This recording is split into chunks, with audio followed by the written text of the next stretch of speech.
journal avec vous, Céline Géraud. Et avec ce sujet qui va vous parler, près de 90 impacts de plomb constatés sur la façade d'un collège marseillais situé à proximité d'un point de deal. C'est arrivé plusieurs fois cette année, on en avait parlé. L'établissement, celui-là, était fermé depuis mardi. Les cours vont reprendre à 13h30. Mais la nouvelle ministre de l'Éducation nationale, Anne Genetet, a néanmoins tenu à organiser en urgence une réunion, Louise Salé, sur la sécurisation des établissements scolaires. Oui, cette réunion est toujours en cours. Anne Genetet s'entretient aussi avec le ministre de l'Intérieur, Bruno Retailleau, le président de la région PACA, le maire de Marseille.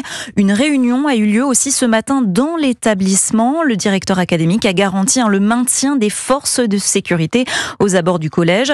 Ce n'est pas nouveau qu'une école se retrouve au cœur d'un point de deal. C'était le cas il y a quelques mois à Nîmes et à Paris, porte de la Chapelle. Au printemps dernier, Gabriel Attal, alors ministre de l'Éducation, avait lancé un plan de sécurisation pour environ 150 à 200 établissements scolaires jugés à risque. Il s'agissait de, je cite, nettoyer les trottoirs grâce aux opérations Place Nette de démantèlement des trafics de drogue. Et une équipe mobile de sécurité nationale avait été créée avec une vingtaine d'agents prêts à se déployer en cas de crise. Les rectorats devaient également se doter d'une cellule de sécurité. Cela n'a pas empêché, en tout cas, ce collège de Marseille de se retrouver criblé de balles quelques semaines seulement après la rentrée scolaire. Louise Salé, spécialiste